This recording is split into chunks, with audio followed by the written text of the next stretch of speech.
My name is Sophia Larsen, and I'm 33 years old. I live in Boston, Massachusetts, and I run a social impact venture that uses drone imaging and AI to monitor coastal erosion. From the outside, my life might look like a post on TechCrunch, sleek, relentless, polished. But if you asked me where it all began, I wouldn't start with silicon chips or venture capital. I would start in silence, in the pale, hurricane-battered clapboard house by the Atlantic, its paint flaking like old memories. I have no recollection of my birth parents. According to the records I finally managed to read one winter afternoon, I was left alone on the stone steps of an Episcopal church in Charleston, South Carolina, at barely 2 years old. No note, no name tag, just me, wrapped in a ragged pink blanket, clutching a battered Raggedy Ann doll. A few days later, I was whisked away to my new home, the coastal cottage of Jonah and Marisol Chang, a couple in their late 40s who had never had children of their own. They lived 30 miles north of Boston, in a sleepy seaside town called Rockport. Marisol was a seamstress by trade, her fingers perpetually stained with threads of navy and teal, her small kitchen scented with jasmine tea and lavender sachets. Jonah, a former naval engineer turned charter boat captain, was broad-shouldered and quiet, his voice a deep rumble, his hands calloused from decades of salt spray and metal. I remember that first evening as they introduced themselves, Marisol guiding me by the hand into the living room full of sea blue cushions and driftwood decor. She knelt down, looked me in the eye, and said in a voice both warm and precise, "You're safe now, little star." And for a moment, I believed her. Their house was modest but bright, with tall windows that looked out over the rocky shoreline. In my small room, a hand-me-down crib stood next to an old rocking chair. Above it, a mobile of felt seagulls hung, swaying gently in the salt breeze that wafted in through a cracked window. I slept fitfully that first night, afraid I might awake somewhere else. But Marisol sat beside me on the edge of the crib, humming a lullaby in Spanish I couldn't understand, but felt like a promise. In the days that followed, Jonah would show me how to skip stones on the tide pools, crouching beside me on the granite ledges. "Try for 3 skips," he'd encourage in his quiet drawl, and I would grin when I managed even one. Marisol baked cornbread on Sundays, golden, buttery squares that filled the house with warmth. She'd perch me on the counter, hand me a wooden spoon, and say with a conspiratorial wink, "The secret ingredient is care, but don't tell anyone." I didn't know what care meant exactly, but I understood that in this house, someone had chosen me. I was 4 when everything began to shift. One crisp autumn day, with maple leaves drifting like embers across the gravel driveway, Jonah sat me at the kitchen table and gently announced that I was going to have a sister. Marisol was expecting a baby of her own. My heart swelled with delight. I spent afternoons making birthday banners from construction paper, singing to Marisol's still belly. I even picked out a name, Lily.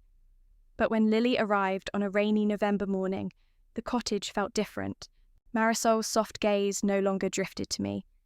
It stayed fixed on the new crib beside mine. Jonah, once eager to play catch after long days on the water, now came home exhausted and went straight to his cabin study, leaving me alone with Lily's wails. The lullabies that used to soothe me were reserved for my sister, and I found myself standing at the doorway of the nursery, invisible as the salt mist outside. That was the beginning of my slow shrinking. I learned to make myself small, quiet at dinner time, careful not to spill a crumb on the kitchen floor. I took refuge in the attic, among old trunks of forgotten fishing nets and broken lanterns, where the dust motes danced like tiny spectres in the slanted sunlight. But even there, some fragile part of me still believed that if I proved myself, if I got perfect grades, if I learned to sew every stitch, if I never asked for anything, they would notice me again. And so, I tried. By the time Lily arrived, I understood the fragility of belonging. I was almost 5 when the first inklings of exclusion took root in our cottage. The day after her birth, I awoke early to the soft light filtering through the window and padded down the hall, eager to introduce myself to my new sister. but Marisol, her arms full of swaddled Lily, barely glanced in my direction. Her face was kind yet distant, as though I had become a shadow, edging too close to a brightness that only belonged to two. Jonah's warmth receded too. He still took me out on his charter boat, but his eyes carried fatigue I had never seen before.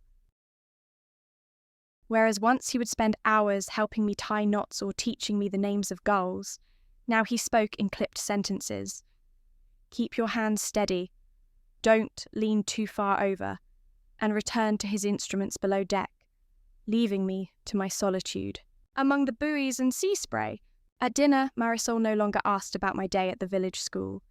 Instead, she fussed over Lily's feeding schedule and diaper changes, humming lullabies I couldn't translate yet understood as promises I could no longer claim.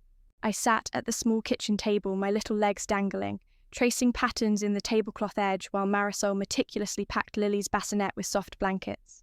Every motion was precise and whispered, "This is for her, not for you." Confusion and hurt twisted inside me as I realized that I, the once cherished little star, was fading. I learned to make myself small, folding my arms, sitting perfectly still, speaking only when spoken to. Even then, my words hung in the air unanswered. I tried to fill the silence with perfection. When Marisol taught me to sew pillowcases for her, I made each seam straight, each stitch even. When I brought home a drawing of the shoreline after art class, I pressed it into her hands, waiting for praise that never came. One afternoon, I found refuge in the attic where I used to play as a toddler. Dust-covered trunks and fishing nets smelled of distant voyages and untold stories. I curled up among the crates, clutching my Raggedy Ann doll, and pretended I was still the little girl who mattered. There, swaths of light filtered through the attic window, dust motes swirling like tiny lanterns, and I dared to imagine a place where I was seen, where my name meant something. As the months passed, I witnessed Lily's every milestone celebrated with delight. Her first laugh, her first tooth, her first steps. Each triumph echoed through the house like a chorus demanding attention. Meanwhile, my own achievements dissolved into the background. When I learned to ride a bicycle without training wheels, I coasted through Jonah's arms toward him, beaming. He patted my shoulder kindly and said, "Good job, Sophia," but then turned away to focus on Lily's stroller. One rainy evening, I stood at the doorway of my room, listening to the lullabies drifting from down the hall, and I realized I was invisible. The ache in my chest was sharp, like a pebble lodged in my heart. In that moment, I vowed that I would not remain unseen. I would find a way to carve out my own space, to prove that my worth was not borrowed, and that my voice, though small, deserved to be heard. That night, I lay awake, clutching Raggedy Ann, and imagined a life beyond the cottage walls, one where I would build something meaningful and find people who chose to see me for who I was. It was a fragile hope, but it felt like the first step toward a new story. In the weeks that followed, my resolve solidified. I threw myself into schoolwork with a precision I hadn't known I possessed. Math problems became puzzles to conquer. Literature, essays, opportunities to craft my voice on paper. I kept my grades pristine, determined that academic excellence might finally earn me a glimmer of acknowledgement. At home, I retreated to my desk in the attic, my sanctuary, and spent hours poring over textbooks by the slanted light of an old brass lamp. One Saturday morning, during a panic of rain that rattled the windows, I discovered a flyer tucked into the Elmwood Middle School's front office bulletin. Regional Science Fair, all grades welcome. My heart thumped as I read the details. This was more than a contest. It was a stage. I imagined standing beneath bright fluorescent lights, presenting my own invention to peers, parents, and judges.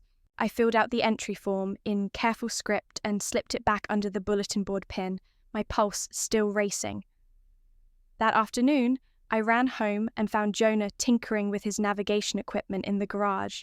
My palms were sweaty when I approached. Dad, I said softly, I entered the science fair. He didn't look up, hands still adjusting dials. That's good, Sophia. I waited for more. Encouragement, perhaps. But none came. So I nodded, turned, and carried my budding prototype upstairs. I called my project the Coast Watcher, a set of simple sensors hooked to a small motorized arm, designed to measure shifts in sand levels along the beach and sound an alert if erosion accelerated. I scavenged parts from old electronics, a weathered anemometer from Jonah's boat, circuit boards from discarded radios, and a camera lens salvaged from a broken security system at the marina. Night after night, I soldered wires, wrote lines of code, and calibrated the sensors to detect changes in millimeters. My best friend, a girl named Neela Patel, whom I'd befriended in 6th grade, became my unofficial collaborator. Neela was quick-witted, outspoken, and endlessly supportive. When I confided in her about my home life, she didn't pity me.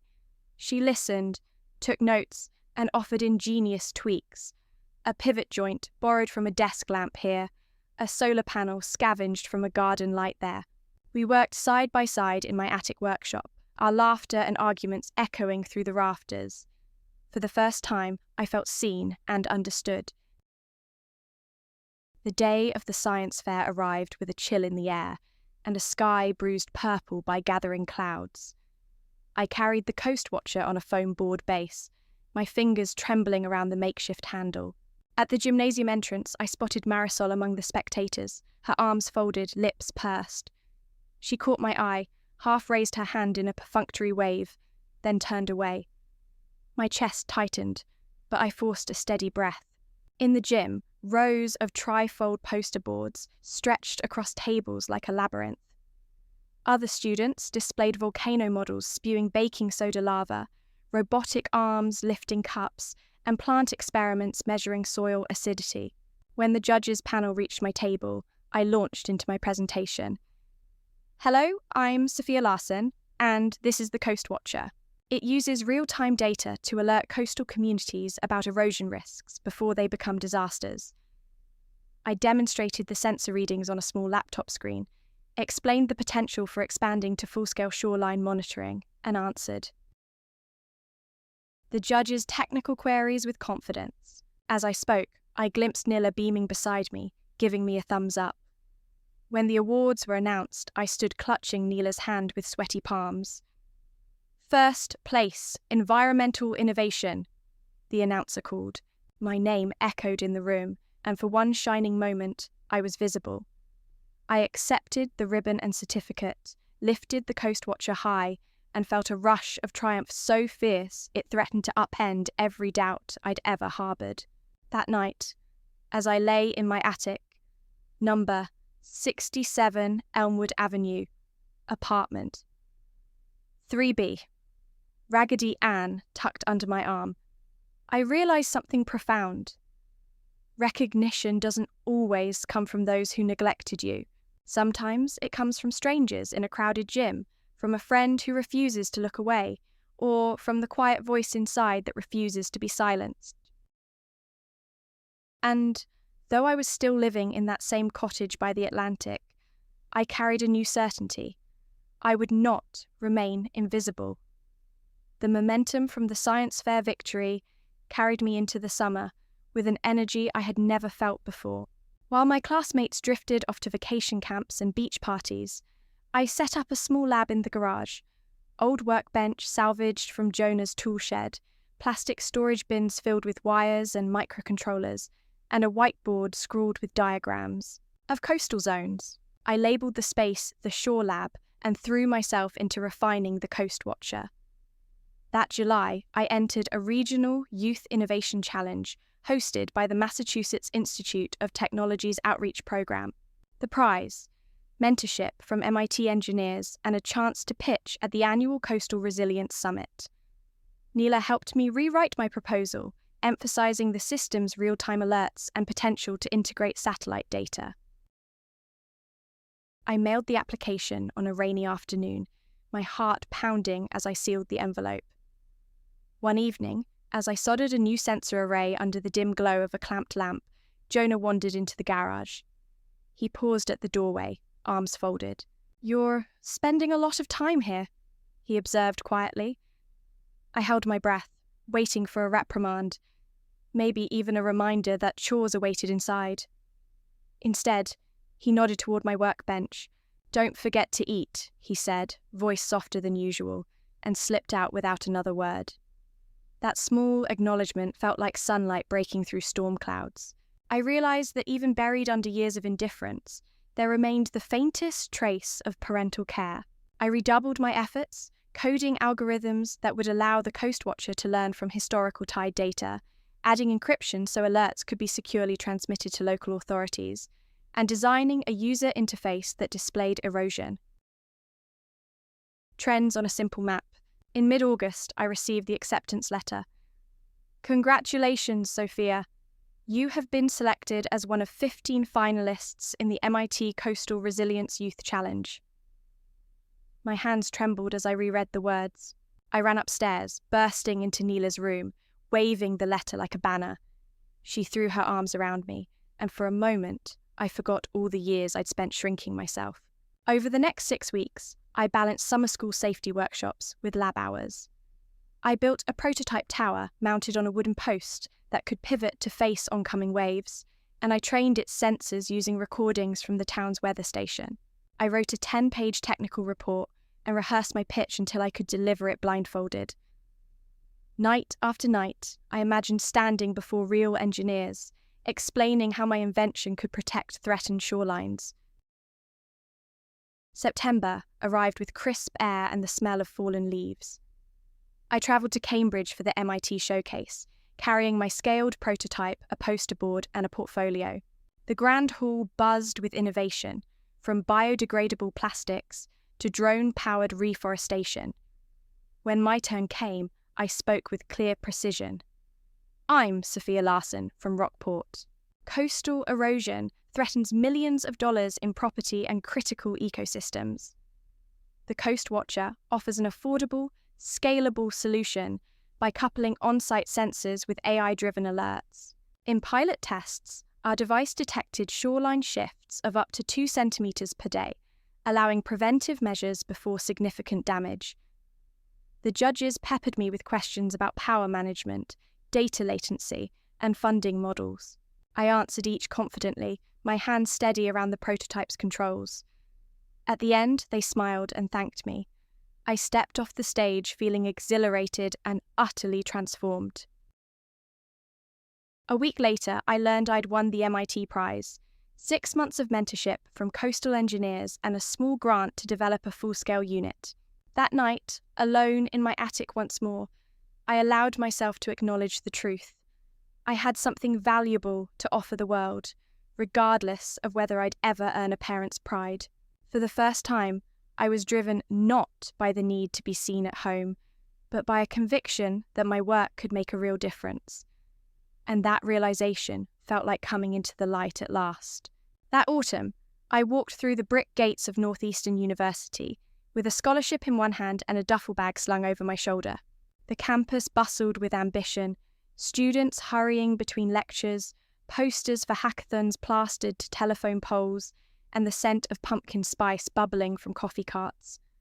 I'd never felt more alive, or more unsettled. Academia was a whirlwind.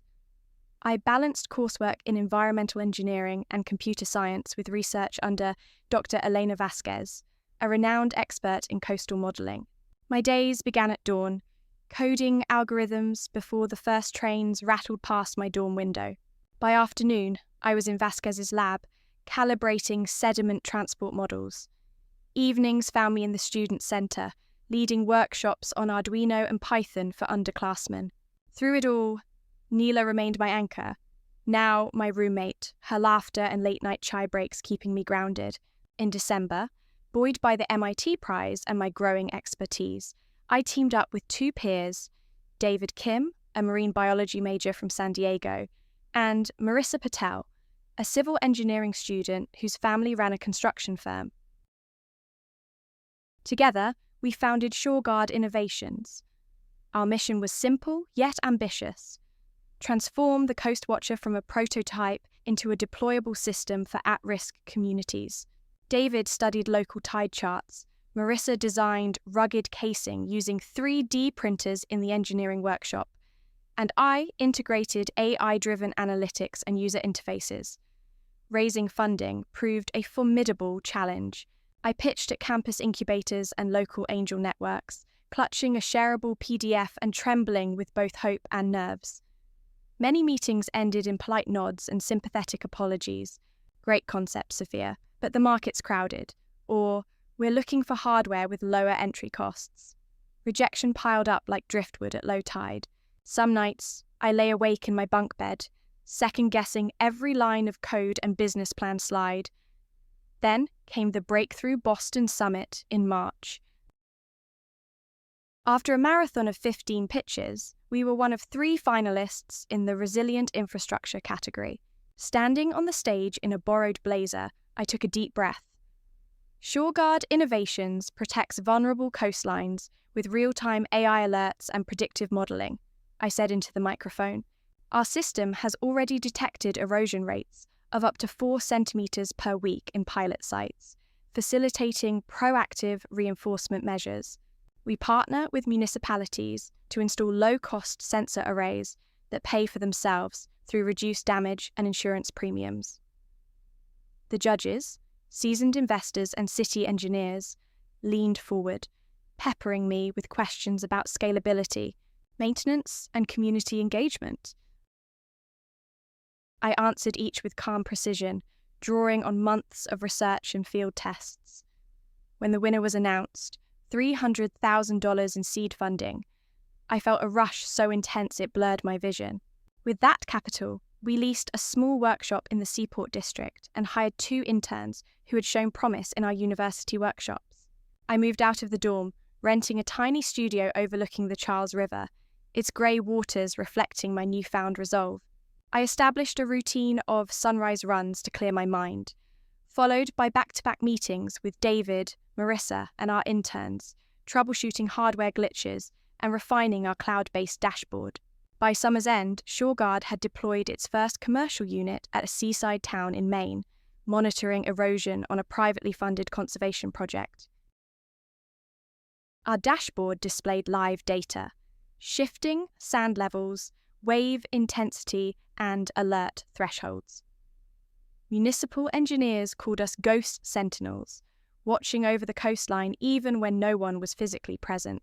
That fall, as I prepared my first tax returns as a CEO, I sat alone in my studio apartment, listening to the hum of my laptop and the distant tram closing its doors. I realized that I no longer sought validation from my childhood home. I had built something real, something that people depended on, and though I still carried fragments of that little girl who once felt unseen, I had woven those fragments into a tapestry of purpose, one that would continue to grow far beyond any single shoreline. The success in Maine opened doors I never imagined. In December, we received an invitation from the Norwegian Coastal Administration to pilot ShoreGuard on a stretch of fjord. Coastline north of Bergen. The proposal called for 6 sensor towers spaced along a rocky peninsula where melting permafrost and rising tides threatened local fishing villages. I felt equal parts exhilarated and terrified. This would be our first international deployment, and the stakes were immeasurably higher. In January, David, Marissa, and I flew to Bergen. I remember stepping off the plane into a chill so sharp it felt like it sliced through my jacket, and seeing the jagged peaks reflected in a glassy fjord. We spent days meeting with local engineers and municipal officials, hiking the rugged shoreline to identify optimal sensor sites and negotiating power sources. Solar panels would be unreliable in winter's dim light. In one long meeting in a turquoise-painted community hall, a grizzled fisherman named Eric leaned forward and asked in accented English, "Can your system really warn us before the ground gives way?" His gaze was direct, unblinking. I laid out our data models, showed him sample alerts, and demonstrated how predictive algorithms could forecast erosion surges from heavy rains. When I finished, he nodded slowly, as though weighing my words against years of hard-earned skepticism. "If it works," he said quietly, "you'll save lives and livelihoods." Installation took 3 frigid days. We mounted each ShoreGuard tower on galvanized steel mounts anchored securely into the bedrock, connected sensor arrays to reinforced enclosures, and calibrated the AI modules with local weather station data. At night, we huddled in the guest house over hot cocoa, swapping stories. Marissa shared how growing up near Boston Harbor sparked her passion for coastal safety. David recounted childhood mornings collecting tide pool specimens with his grandfather, and I spoke of the attic where I first dreamt of protecting shorelines. In those moments, I felt a deep kinship with my team, a chosen family bound by shared purpose. When we activated the system at dawn on the 4th day, the first readings trickled in. Micromillimeter shifts in sediment levels, wave height variance, temperature fluctuations. As the sun climbed, colours bloomed across the fjord, and I realised how extraordinary it was to witness real-time data painting the contours of change. We sent our first alert to the local monitoring station. Erosion rate spike detected, 3 millimetres in 2 hours. The engineers verified near the shoreline that a small section of embankment had slumped, exactly as predicted. News of our success spread quickly through the coastal community. Eric invited us to a communal fish stew gathering in a turf-roofed hut, where villagers praised ShoreGuard's potential. Their gratitude resonated inside me like a tide pushing outward, proof that our work had moved beyond charts and code to touch real lives. Returning to Boston in early spring, I carried with me a renewed sense of purpose. ShoreGuard Innovations was no longer a fledgling startup. It was a guardian for communities at the front lines of climate change. Back at the Seaport office, I updated investors on the Norway pilot, secured a new round of funding, and oversaw hiring of a full-time systems engineer to manage remote deployments. Yet, amidst the expansion, I never lost sight of why I'd embarked on this journey. In quiet moments, early mornings before the city awoke, or late nights listening to data streams, I remembered the little girl in the attic, dreaming by lamplight. I realised that protecting fragile coastlines was, in a way, my way of honouring that child, ensuring that no one else would feel invisible or powerless in the face of forces beyond their control. And that knowledge, more than any accolade, anchored me to the work I loved. By the time spring fully arrived, ShoreGuard Innovations was a thriving hub of activity. Our modest workshop in the Seaport district buzzed with interns soldering circuit boards, engineers troubleshooting sensor calibration, and a steady hum of data flowing through our cloud servers. Yet, amid the bustle, I felt an undercurrent of restlessness, a question that tugged at me each time I reviewed our quarterly metrics. Was I still chasing a need to be seen, or had I truly outgrown the shadows of my childhood? To find answers, I took a rare afternoon off and drove north along the coast toward Rockport. The winding road led me past marshlands dotted with egrets, red brick lighthouses perched against the horizon, and the small, clapboard house where my story began. My heart pounded as I turned onto Elmwood Avenue and pulled up in front of the number 67. The white paint was weathered, the sea blue shutters faded to grey, and the felt mobile of seagulls no longer hung in my old bedroom window. I hesitated before stepping onto the creaking porch, memories flooding back. Marisol's soft humming, Jonah's patient smiles. The first day Lily arrived. I pressed the doorbell, but no chime echoed inside. After a moment, I turned and left, the resolve and doubt swirling inside me like the tide. I realised that seeking their recognition again would risk reopening wounds I had spent years healing. Instead, I carried their unspoken absence with me as a reminder. My worth could not be defined by those who chose silence. Back in Boston, I channeled that clarity into our next project. A coastal town in Louisiana had reached out, citing extensive erosion that threatened its historic levees and threatened freshwater marshes home to migratory birds.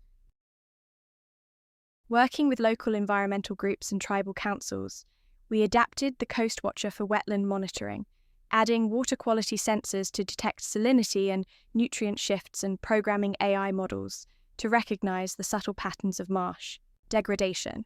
Leading this initiative was both a professional milestone and a personal triumph. I travelled to the bayous in a rented SUV, swapping my tailored blazer for rubber boots and a wide-brimmed hat. I met Chief Marjorie LaSalle of the Biloxi Chitimacha Choctaw tribe, whose ancestors had stewarded these lands for centuries. In a shaded communal longhouse, she spoke of the wetlands as living relatives. If the marsh dies, we die. Her words resonated deeply, connecting the eco-engineering work I loved with a cultural heritage of respect and reciprocity. Installation day dawned humid and grey as a summer storm brewed offshore. David and I waded through knee-deep water to place sensor modules atop custom floats, while Marissa secured solar wind hybrid power units on nearby cypress stumps. As weathered birds called overhead, I felt a familiar thrill. This was more than data. It was collaboration shared across generations and backgrounds. When the first marsh health alert pinged on our dashboard that evening, indicating increased salinity after a storm surge, I knew we were making a real difference. Upon returning to Boston, I shared our Louisiana success at a global climate conference, standing before diplomats, scientists, and NGO leaders. My pitch wasn't just about technology. It celebrated partnership, listening to Indigenous knowledge, and ensuring that communities had agency over their own resilience strategies. The standing ovation that followed felt different from any earlier applause. It was a recognition of values, not just innovation. That summer, ShoreGuard Innovations grew into a fully staffed enterprise. We moved into a larger office with a view of the harbour, hired a dedicated community relations director, and launched a scholarship program for underrepresented youth in environmental engineering. Every time I signed a new intern's paperwork, I thought of the girl who once sat in a dusty attic, clutching her doll and dreaming of being seen. Now I was in a position to open doors for others, ensuring that those who felt invisible could find a place to shine. Yet even amid success, I carved out time for reflection. I kept a journal by my bedside, entries that acknowledged both the scars of the past and the strength I'd forged in response. I continued therapy with Dr. Clara Miles, exploring how my childhood shaped my leadership style and driven me toward projects rooted in care. And I stayed in touch with Neela, whose unwavering friendship reminded me daily that family could be chosen and cultivated through empathy and shared purpose. As I stood one evening on the rooftop terrace of our new office, watching the sun set over Boston Harbor, I realized how far I'd come. The pain of that coastal cottage, the sense of being unworthy, had given birth to a mission to protect fragile places and create spaces where people truly mattered. In that moment, I felt both gratitude and quiet resolve. I had learned that recognition from those who abandoned me might never come, and that was no longer my measure of worth. My legacy would be the lives saved, the coastlines preserved, and the young engineers who would carry this work forward. And that realization, more than any accolade, confirmed that my story had become something far greater than the search for a home. It had become a beacon for others still finding their way out of the shadows. Coming off the high of the Louisiana project, I found myself craving new horizons, not in geography, but in purpose. My days as CEO blurred into back-to-back strategy meetings, budget reviews, and investor calls. ShoreGuard Innovations was thriving, but I felt a subtle restlessness, like wind tugging at the sails of a ship cruising calm waters. I realized I needed to reconnect with the spark that had driven me as a child, the simple desire to be seen, to belong, and to protect. That realization led me back to my attic, now converted into a quiet study in my Boston studio. On a rough-hewn wooden shelf sat Raggedy Ann, a relic from Rockport days, her seams frayed but her eyes bright. I dusted her off one evening, holding her close as I flipped through my old journals. There, in wispy handwriting, were dreams of life-saving devices, pleas for recognition, and pages filled with raw grief. I understood then that the core of my work and my restlessness traced back to that little girl who needed reassurance that she mattered. To bridge the gap between childhood longing and adult achievement, I decided to launch a companion nonprofit alongside ShoreGuard, CoastKeepers Collective. Its mission was to mentor foster youth and adopted children through hands-on STEM workshops, providing both technical skills and the affirmation I once craved. I pitched the idea to ShoreGuard's board and secured seed funding for a pilot program in Boston public schools. Meanwhile, I redoubled my therapy sessions with Dr. Clara Miles, exploring the emotional terrain I'd long avoided. In one session, I recounted the day I first felt invisible, the moment Marisol snapped, "That's for Lily, not for you," and how that pain had fueled decades of striving. Clara listened without interruption, then said, "Your resilience is remarkable, Sophia, but healing requires gentleness too. Can you offer that to yourself?" Her question hung in the air, and I realized I'd never paused to care for the child I had been. Motivated by Clara's words, I organized ShoreGuard's first mindful resilience retreat for our core team. We rented a lakeside cabin outside Portland, Maine, and filled 2 days with guided meditation, peer-sharing circles, and evening bonfires. As my colleagues shared stories of professional burnout and personal struggle, I felt a shift in our dynamic. We were no longer only co-workers, but a community bound by vulnerability and mutual care. That retreat became an annual tradition, reminding me that success without human connection can feel hollow. Back in Boston, CoastKeepers Collective held its inaugural workshop at East Boston High School. I taught a group of eager teens how to assemble simple sensor modules and write code to visualize data. Their eyes lit up when their handmade circuits blinked in response to simulated wave height changes. At the end, I asked them, "What keeps you motivated when things get tough?"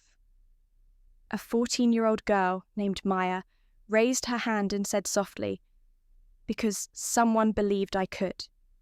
In that moment, I saw my younger self reflected in her, and I knew the work had meaning beyond any business metric. That autumn, as ShoreGuard prepared to deploy a network of sensors along a vulnerable coastline in Vietnam, I felt the familiar mixture of excitement and apprehension. This time, I carried Raggedy Ann in my carry-on, a talisman reminding me both of where I'd come from and why I'd chosen this path. On the long flight to Ho Chi Minh City, I reviewed our deployment plan but also wrote a letter to my younger self, to Marisol and Jonah, to anyone who'd ever felt unseen, affirming worth beyond performance and promising that their stories mattered. In the glow of my tablet screen, I realized that my journey was not a straight line from neglect to triumph, but a weaving of innovation, vulnerability, and the courage to nurture both others and myself. And as the plane descended over the Mekong Delta, I knew that part 8 of my story was about embracing compassion as fiercely as I'd embraced success, and that the next chapters would unfold from that balance. Touching down in Ho Chi Minh City, I was greeted by humidity so thick it clung to my skin like a second layer, and the hum of motorbikes weaving through traffic like flocks of restless birds. I'd been here once before for a conference, but this time felt different. This was fieldwork at scale, deploying 50 ShoreGuard sensors along the Mekong Delta's fragile riverbanks.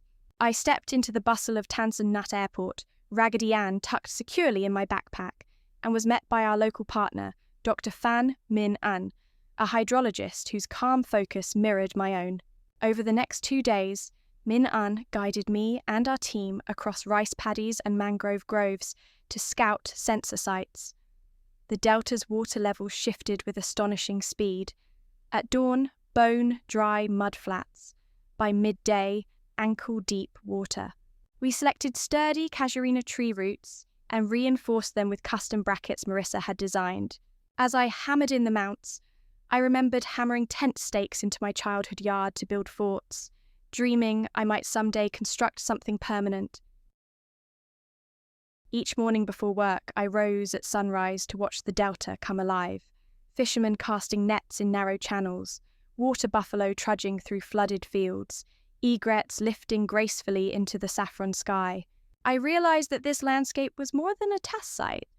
It was a living tapestry, woven from generations of human and natural resilience. Deploying sensors here wasn't just about data. It was about honoring that bond and helping communities steward their heritage. On deployment day 4, the network went live. Data from each station, riverbank movement, sediment turbidity, and flood height began streaming into our cloud platform. Our local IT liaison, Guyan, configured SMS alerts to village leaders, ensuring that even without smartphones, they'd receive critical warnings.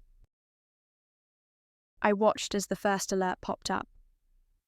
Rapid erosion detected, 7 millimeters in 3 hours at Station 14. We confirmed via drone footage that a rivulet was carving into farmland, threatening rice crops. Within hours, community volunteers reinforced the bank with sandbags. That evening, Min An invited me to dinner at her home, a simple wooden house on stilts overlooking a canal. Her elderly mother joined, offering bowls of steaming pho and plates of grilled fish. We ate under lantern light as fireflies danced above the water. Min An's mother turned to me and said in halting English, "Thank you for caring our river." I felt a lump in my throat, recalling my childhood longing to be seen and valued. Here, across the world, strangers were acknowledging my work, not just as technology, but as compassion in action. The week culminated in a community workshop where we trained local volunteers to maintain the sensors and interpret the data. I watched young graduates, once wary of foreign consultants, light up as they realized they could use ShoreGuard to advocate for flood relief funds and sustainable farming grants. One volunteer, a slim man named Hai, thanked me for bringing a voice to his village's needs. His words struck me. Technology could give people a voice, just as I'd once craved one. On the flight back to Boston, I looked over my journal entries. Notes about sensor calibration, community feedback, and a letter I'd begun drafting to my younger self. You are seen. You are valued. Your story matters. I closed the notebook, feeling a deep sense of closure and renewed purpose. For decades, I'd chased acknowledgement. Now I was helping others claim theirs. And in doing so, I finally understood how my own journey, from a frightened child in a pink blanket to a woman deploying resilience tools across continents, had been about one thing above all: turning invisibility into empowerment. Back in Boston, I walked into ShoreGuard Innovations' new headquarters, a converted loft overlooking the Fort Point Channel, with a quiet pride that still felt slightly surreal. The walls were lined with display screens, showing real-time data from deployments in Maine, Norway, Louisiana, and Vietnam. Interns clustered around high-top tables, soldering sensors. Engineers peered at code on dual monitors. A steady hum of conversation and collaboration filled the space. I paused at the entrance, took a steadying breath, and reminded myself, this was the culmination of a lifetime's work, born from the ache of being unseen, transformed into a mission to safeguard communities worldwide. That same afternoon, our communications director, Eleanor Reyes, handed me an email from a consortium of Pacific Island nations. Rising sea levels were threatening low-lying atolls, and they'd heard of ShoreGuard's success. They wanted to explore a pilot program to monitor shoreline changes and support early evacuation planning. As I read the message, I felt the familiar pull of both excitement and responsibility. This was more than a business opportunity. It was an invitation to extend our impact to some of the planet's most vulnerable populations. I assembled a rapid response team, Dr. Phan Min An, who knew the challenges of Delta regions, Marissa Patel, expert in rugged hardware design, and Neela Patel, now ShoreGuard's head of community outreach, whose empathy and organizational skills had become indispensable. We spent the next week drafting a proposal that wove together technical plans, cultural considerations, and partnership frameworks with island governments and NGOs.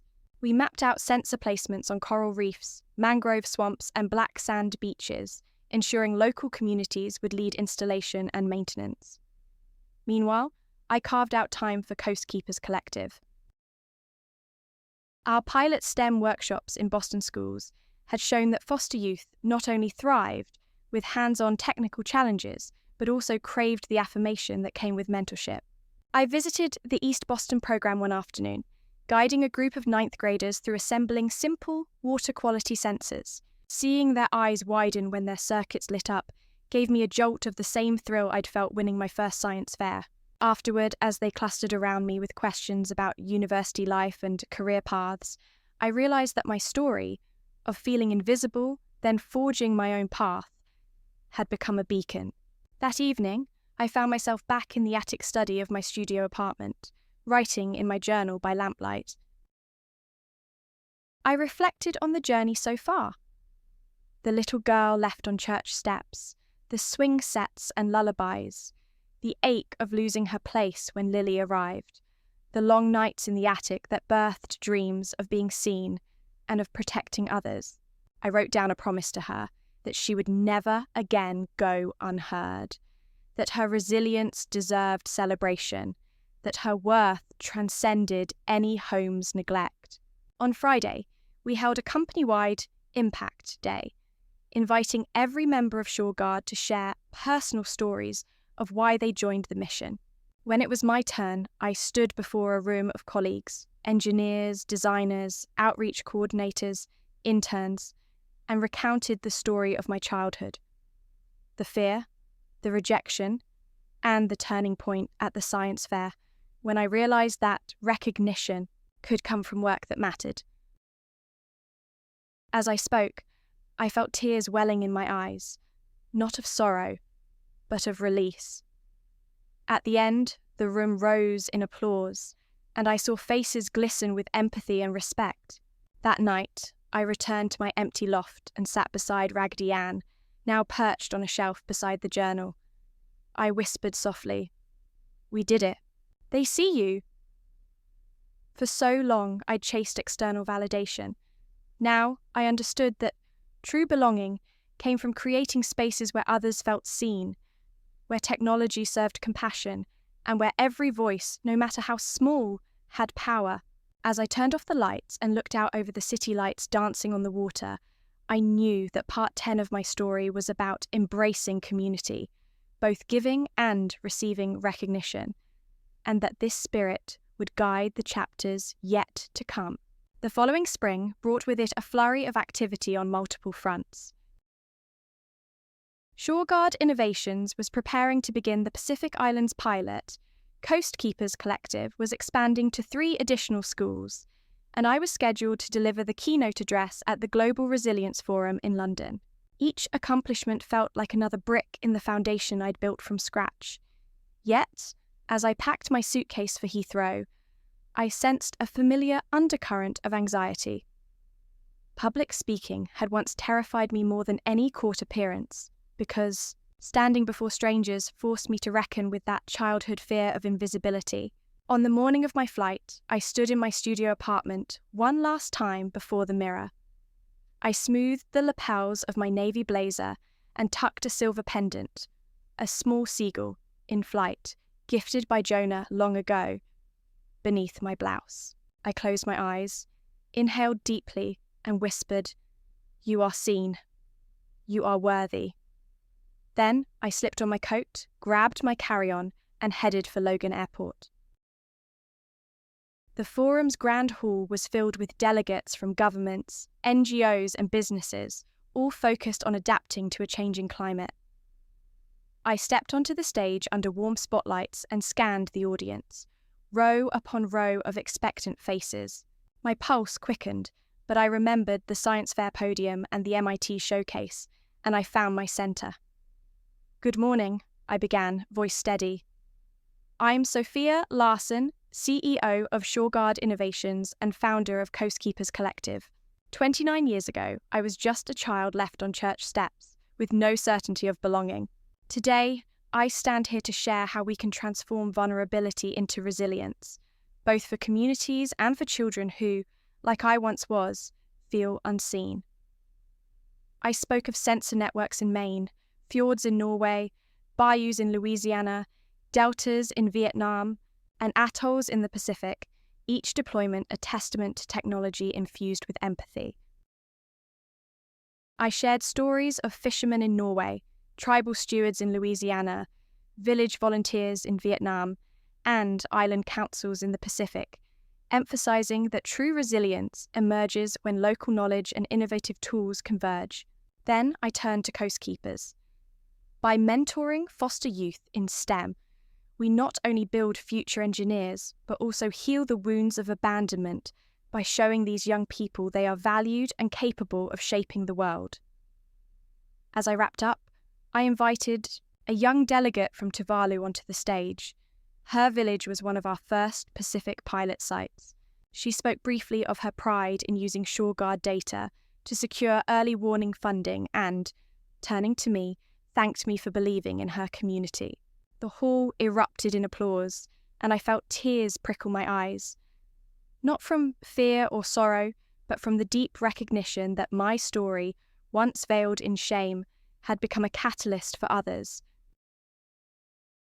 Back in my hotel room that evening, I sat by the window overlooking the Thames and reflected on how far I'd come.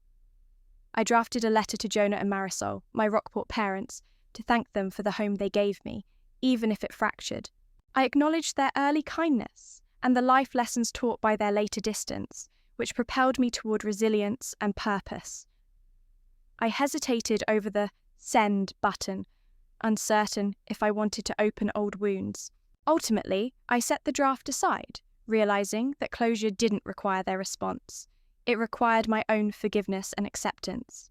Returning to Boston a few days later, I found ShoreGuard's mailbox flooded with partnership inquiries from 5 new island nations, and CoastKeepers was invited to present at an international education summit.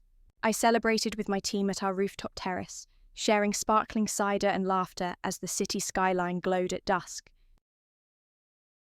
I watched their faces, enthusiastic, determined, proud, and I understood that being seen by them was more precious than any childhood acknowledgement I'd sought. That night, I placed the unsent letter back in my journal and added a new entry. You gave yourself the gift of purpose, Sophia. You are enough. As I closed the journal and drifted to sleep, I felt a quiet certainty. The chapters ahead would continue weaving innovation with compassion, ensuring that every person and shoreline we touched would know they mattered.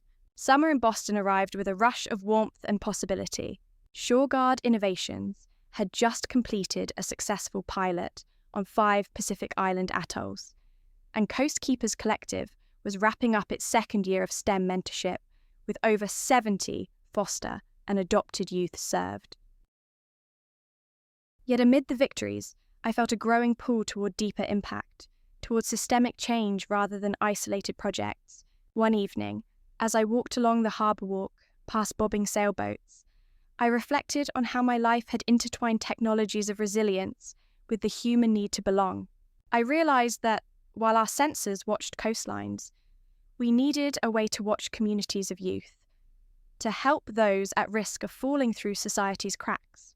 That night, I drafted the framework for a third initiative, the Lighthouse Network, a coalition of nonprofits, schools, and civic partners dedicated to pairing each foster teen with a mentor in STEM fields, ensuring ongoing guidance, advocacy, and real-world experience.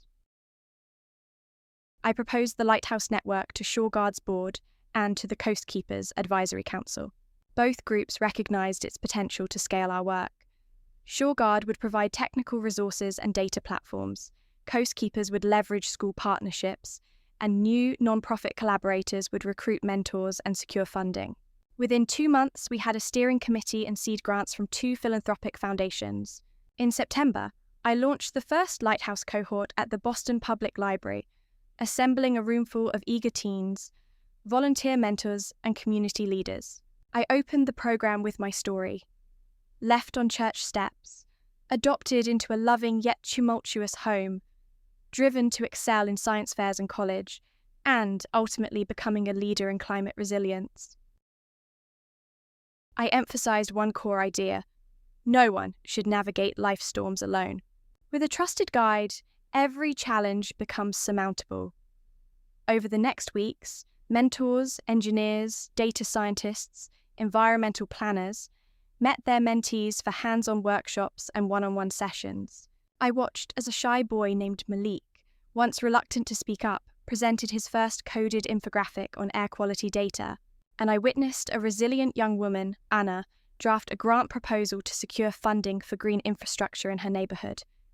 Their pride mirrored the validation I had long sought, and now I saw it bloom in others.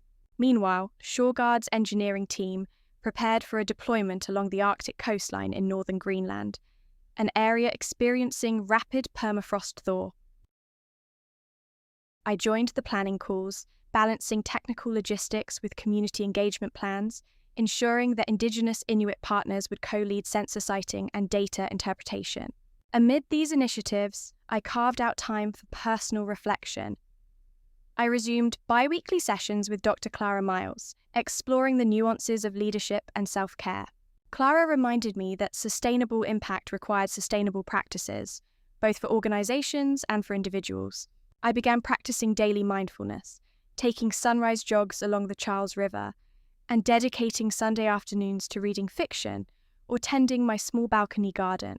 As autumn turned to winter, I looked over our collective achievements: coastlines monitored in 6 countries, dozens of foster youth mentored, and a network of over 50 dedicated mentors poised to expand nationwide. Sitting in my office, I drafted the next chapter of my journal.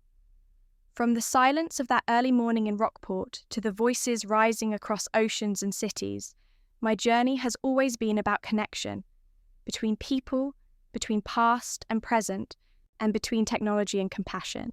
The Lighthouse Network ensures that no one, child or coastline, faces the dark alone. And with that conviction, I stepped forward into part 13.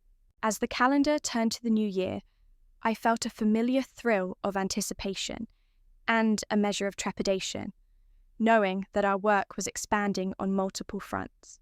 ShoreGuard Innovations was preparing to deploy our Greenland system in early spring.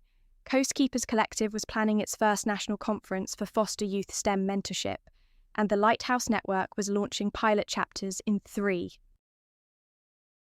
additional states. Each venture brought its own challenges, logistical puzzles, and opportunities for impact. In late January, I flew to Nuuk, Greenland's capital, to oversee the Arctic deployment.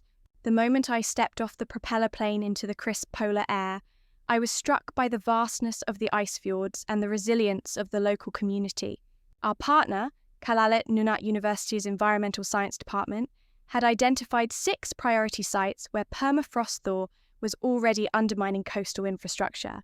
As I toured the snow-swept terrain with Professor Akaluk Peterson, a soft-spoken Inuk hydrologist, I felt both the gravity of our mission and the privilege of bearing witness to a landscape in transformation.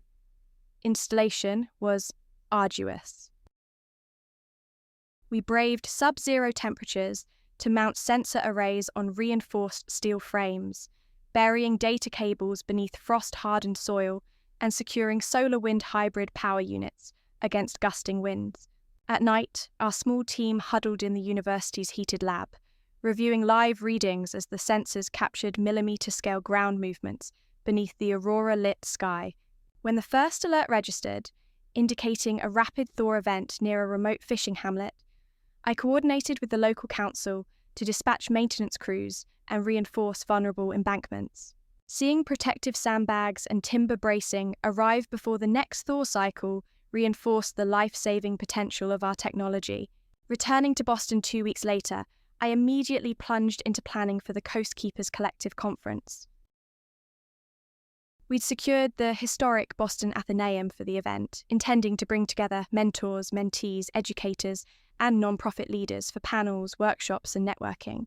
In the weeks leading up, I worked with our events team, led by my longtime friend and operations director, Vivian Chu, to craft a program that balanced inspiration with practical skill building. We invited speakers ranging from NASA engineers to social workers, each sharing how mentorship in STEM can transform trajectories. On the morning of the conference, I stepped onto the Athenaeum stage, its vaulted wooden ceiling rising above rows of seats filled with eager faces. 13-year-old mentees in CoastKeepers t-shirts, volunteer mentors clutching notebooks, and educators from across the region. I opened by recounting a moment from my own youth, how winning my first science fair made me visible for the first time, and then challenged the audience. Visibility without opportunity is only half the promise. Our job is to pair attention with action. The auditorium echoed with applause, and I sensed a shared commitment to make that promise tangible. Meanwhile, back at ShoreGuard headquarters, the Lighthouse Network team was finalizing partnerships in Texas, Oregon, and New York. We had already vetted mentor applicants, trained regional coordinators, and aligned curricula with local schools. Each coordinator would host monthly meetups, hands-on projects in robotics, environmental monitoring, and data visualization, coupled with one-on-one career coaching. I participated virtually in their first planning call, offering encouragement and reminding everyone that, even amidst busy schedules, small gestures, a handwritten note, a quick check-in call, could change a young person's life. That evening, as I sat in my studio apartment overlooking the Charles River, I allowed myself a rare moment of stillness. I reflected on how the little girl once hidden behind driftwood and dust motes had grown into a leader whose work now spanned polar ice to tropical deltas, that she had created systems ensuring no shoreline, no foster teen, and no aspiring engineer would face their storms alone. I opened my journal and wrote, Part 13. When the work becomes a chorus of voices, Arctic guardians, young mentors, community stewards, you realize that resilience is built not by one person, but by a network of believing hearts.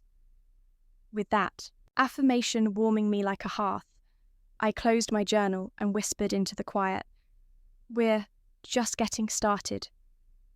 Late spring brought a surprising invitation that tested how far I'd truly come. Elmwood Middle School in Rockport reached out to ask if I would return as their commencement speaker. It felt like a circle closing, back to the corridors where I once felt invisible, asked now to lend my voice. I hesitated only for a moment before accepting. This was not about seeking validation from Marisol and Jonah, but about affirming every child who still needed to hear that they mattered. A week later, I drove up the coastal road, watching familiar landmarks glide by.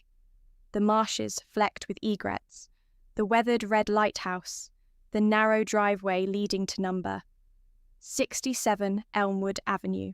My heart fluttered as I parked near the school's small auditorium, its windows reflecting a radiant sunset. Neela joined me, now my closest confidant and ShoreGuard's head of outreach, and handed me a glass of sparkling water. You ready? She asked quietly. I nodded, smoothing the lapel of my blazer. Inside, the gymnasium buzzed with energy. 8th graders in caps and gowns, proud parents, and a handful of teachers I vaguely recognized. As I stepped to the podium, I scanned the crowd, half expecting Marisol or Jonah to appear in the back row. They did not. Instead, I saw bright-eyed children looking up at me with eager curiosity, and in that moment, I understood. This was never about their applause. It was about theirs. I began. 30 years ago, I sat where you are now, surrounded by hopeful faces, dreaming of what comes next. Back then, I carried secrets of loneliness and fear that no gown or diploma could erase. But today, I stand here to tell you, your story, no matter how quiet, has power to change the world. I shared snippets of my journey, winning my first science fair, braving deployments in Norway's fjords and Vietnam's deltas, and founding CoastKeepers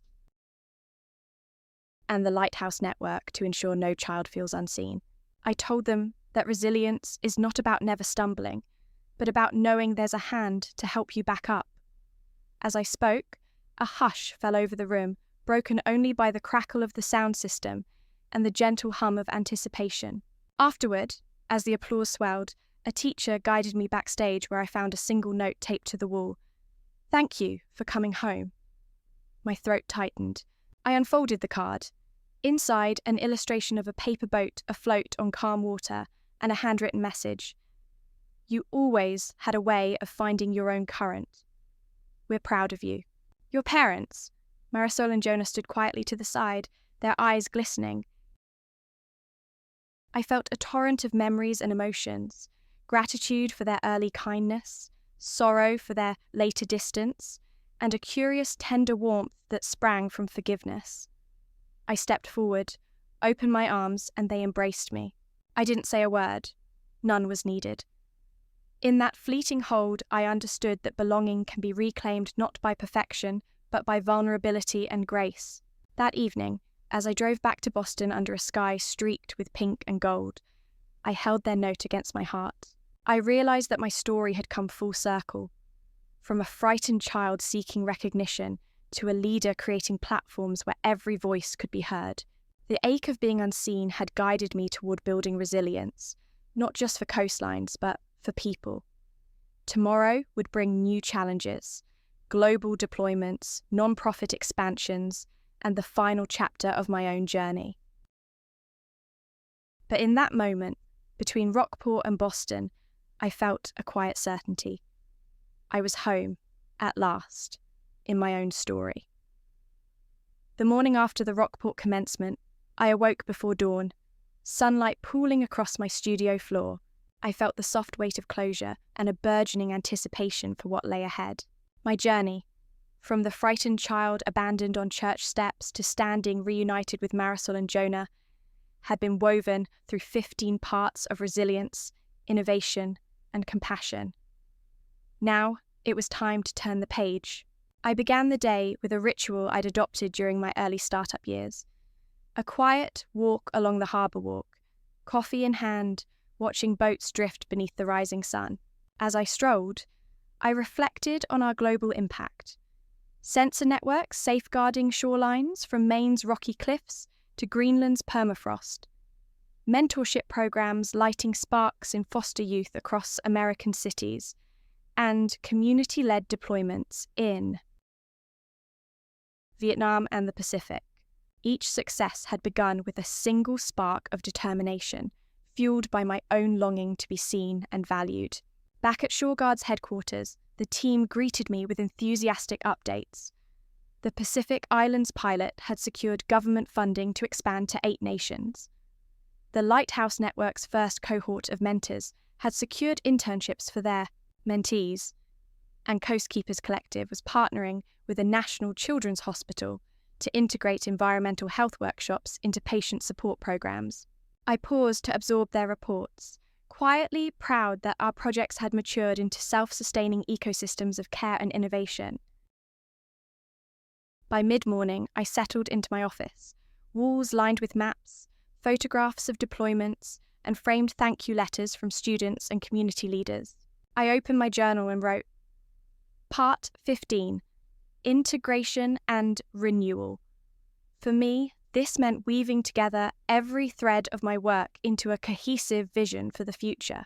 I drafted a strategic plan that emphasized 3 pillars: technological innovation for ecological resilience, mentorship and empowerment for underserved youth, and community partnerships rooted in mutual respect and cultural knowledge. That afternoon, I held a roundtable with department heads, engineering, outreach, nonprofit programs, and finance to align our goals. We discussed scaling operations responsibly, investing in staff well-being through expanded mindful resilience retreats, and building bridges between our coastal projects and youth programs so that young people could witness firsthand how data and empathy combine to protect environments and communities. I emphasized that our strength lay in collaboration and the lived experiences we honored, whether that of an 8-year-old student or a Norwegian fisherman. As twilight approached, I left the office and drove to a small park overlooking the Charles River. I carried Raggedy Ann in my jacket pocket, a reminder of the child who once needed someone to say, "You matter." I sat on a bench and watched lights shimmer on the water, breathing deeply. In that stillness, I acknowledged all that had shaped me: the pain of being overlooked, the thrill of discovery, the solidarity of chosen family, and I felt gratitude. Before returning home, I pulled out my phone and recorded a voice memo. To every child who feels invisible, know that your story holds power. Your worth isn't proven by a birth certificate or a grade. It's proven by your courage to keep going, your curiosity to learn, and your compassion for others. We see you, we believe in you, and we're building pathways for you to thrive. Later that night, I sat at my desk and penned the final entry in my journal. From Rockport to Boston, from dust-filled attics to global summits, my journey has been guided by the simple truth that every life deserves recognition, every coastline protection, and every voice a chance to be heard. As I close this chapter, I open the next, with purpose renewed, community strengthened, and a heart ready to champion both people and planet. The story continues. With that, I closed the journal, turned off the lamp, and looked out at the city lights, ready for whatever the future would bring, confident that visibility and care remain at the heart of all I do.